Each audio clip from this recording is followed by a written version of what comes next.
আমার হাতে যেটা দেখতে পাচ্ছেন এটার আনুমানিক বয়স 1 থেকে 1,500 বছর। সম্ভবত এটা ধর্মীয় পারপাজে ব্যবহার হতো, কারণ এটার যে সাইজ তাতে আসলে দৈনন্দিন কাজে ব্যবহারের মতন তেমন কোনো উপযোগিতা নাই। এটাকে অনেকে স্লিং বল বলে। স্লিং বল হচ্ছে জিনিসটা একটা ফিতার মাথায় একটা বল যুক্ত করে এটা ফিতাটা ঘুরায় ঘুরায় ছুঁড়ে মারত। দাউদ আলাইহিসসালামের একটা বিখ্যাত ঘটনা আছে যে উনি খুব শক্তিশালী একজন যোদ্ধাকে স্লিং বল ছুঁড়ে মেরে তাকে আঘাত করে মেরে ফেলে। তখন তো গুলি আবিষ্কার হয় নাই, তখনকার ফরম্যাট ছিল হচ্ছে স্লিং বল। খুব মজার ব্যাপার, আমি যে গ্রামগুলোতে যাই হঠাৎ সেই গ্রামের মধ্যে একজন আমার কাছে এটা নিয়ে আসলো। সে বলে যে এটা হলো ফসিল, এটা অনেক পুরাতন জিনিস। পরবর্তীতে পড়াশোনা করে যেটা জানলাম যে এই অ্যামোরাইটের ফসিলের এটার উৎস হলো নেপালের একটা পাহাড়ে পাওয়া যায়।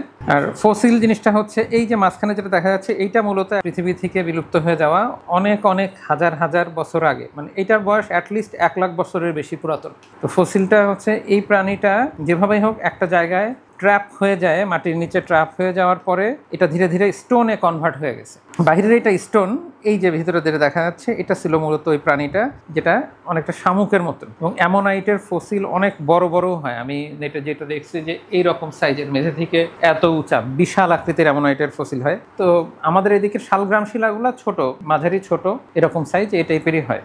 এটা নেপালের একটা অরিজিন আর কি।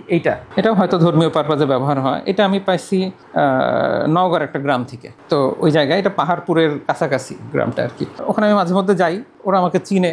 কি হলো, এক বাড়ি থেকে আমাকে কিছু জিনিস দিল, তার মধ্যে আমাকে এই অর্ধেক দিল। তার পাশের বাড়িতে গেছে, সে আমাকে কিছু জিনিস দিল, তার মধ্যে এই অর্ধেক দিল। তা আমি তখনই লাগাই দেখি যে, তাই বলো কীভাবে এটা এরকম হলো কী করে।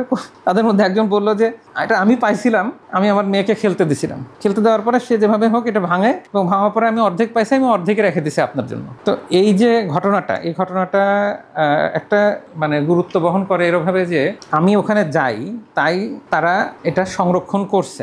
দুইজন আলাদা আলাদাভাবে অর্ধেক হইলেও তারা সংরক্ষণ করছে। ওরা হলো যে কোনো কাজ করতে গেলে, একটা গাছ লাগাতে গেল, একটা কিছু স্ট্রাকচার তৈরি করতে মাটি খুঁড়লো, যাই পাই তো আমার জন্য রাখে। আমি যখনই যাই 3 মাস পরে 5 মাস পরে গেলে পরে তারা বের করে দেয় যে না। তো এটা হচ্ছে সংগ্রাহক তৈরি করার উপকারিতা। এখানে আরেকটা জিনিস আমি এক্সাম্পল দিই। এখানে এই যে টেরাকোটাটা দেখতেছেন, টেরাকোটা প্লাক। তো টেরাকোটা প্লাকটার একটা ফুলের ডিজাইন দেওয়া হয়েছে। এখানে কিছু কালো কালো জিনিস দেখতে পাচ্ছেন।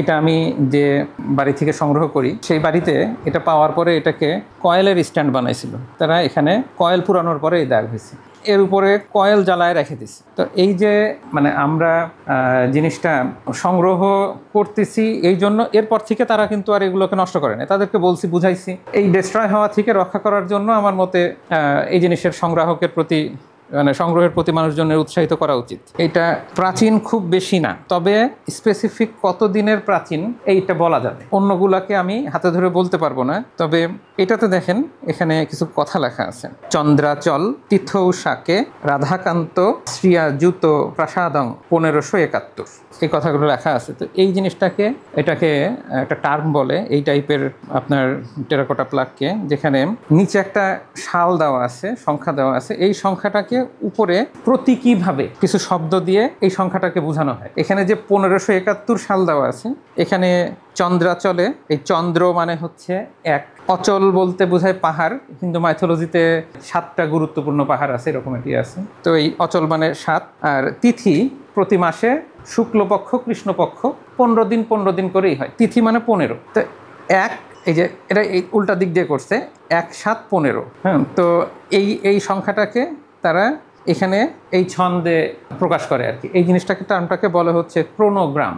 তো ক্রোনোগ্রামিক কিছু মানে ওই সময়ের একটা কালচার ছিল। এখানে যে 1571, এই 1571 হচ্ছে শকাব্দ গণনা শুরু হয় হচ্ছে 78 খ্রিস্টাব্দ থেকে। তো 78 খ্রিস্টাব্দ থেকে হলে এই 1571-এর সঙ্গে 78 যোগ করলে আমরা খ্রিস্টাব্দ বের করতে পারি। তো 78 যোগ করলে আপনার 1649 আসে। তো 1649 খ্রিস্টাব্দের জিনিস মোগল আমলের সময়কার কোনো একটা স্থাপত্যে তারা এটা ব্যবহার করছিল। এখানে এটা বলা হচ্ছে, এখানে একটা মাইথোলজিক একটা প্রাণী মাকারা বলে হিন্দু মাইথোলজির। তো মাকারা হচ্ছে বরুণ দেব, তারপরে গঙ্গা মানে পানির যারা দেবদেবী, তাদের বাহন হিসাবে হিন্দু মাইথোলজিতে এই মাকারাকে দেখানো হয়। আর এই মাকারা আপনি আরও খুব কমনলি পাবেন হচ্ছে যে কোনো টেম্পলে ঢুকার আগে তারা আবার টেম্পলের গার্ড হিসাবে মাকারাকে আইডেন্টিফাই করে আর কি ওভাবে। এই জন্য টেম্পলের সামনে গেটের উপরে এরকম জায়গাগুলোতে এই স্ট্রাকচারটা দেয় মাকারার।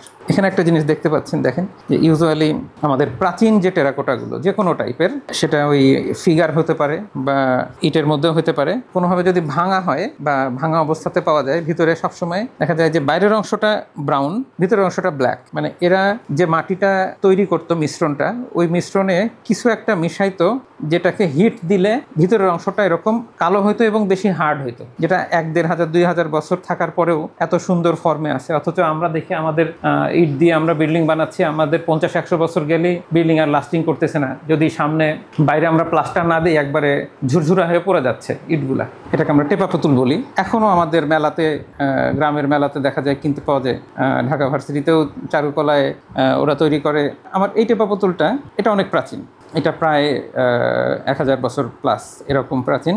টেরাকোটা বলতে আমরা সাধারণ মানুষজন যেটা বুঝে যে টেরাকোটা মানেই হচ্ছে এই ইটের মতন একটা জিনিস যার মধ্যে ডিজাইন থাকবে, এটা বাড়ির বাইরের দেয়ালে লাগানো হবে ডেকোরেশন করার জন্য। এটাকেই আমরা সাধারণত বুঝি টেরাকোটা। আমরা পাহাড়পুরের মতন স্থাপত্যে যদি আমরা যাই, গেলে পরে দেখতে পাই যে টেরাকোটা দিয়ে ডিজাইন করা আছে। তো এটাই আমাদের আইডিয়া। কিন্তু আসলে টেরাকোটা মানে যে কোনো কিছু মাটি দিয়ে তৈরি এবং তাকে পোড়ানো হয়েছে পরবর্তীতে, এই পোড়ামাটির তৈরি যে কোনো কিছুকেই আমরা টেরাকোটা বলবো।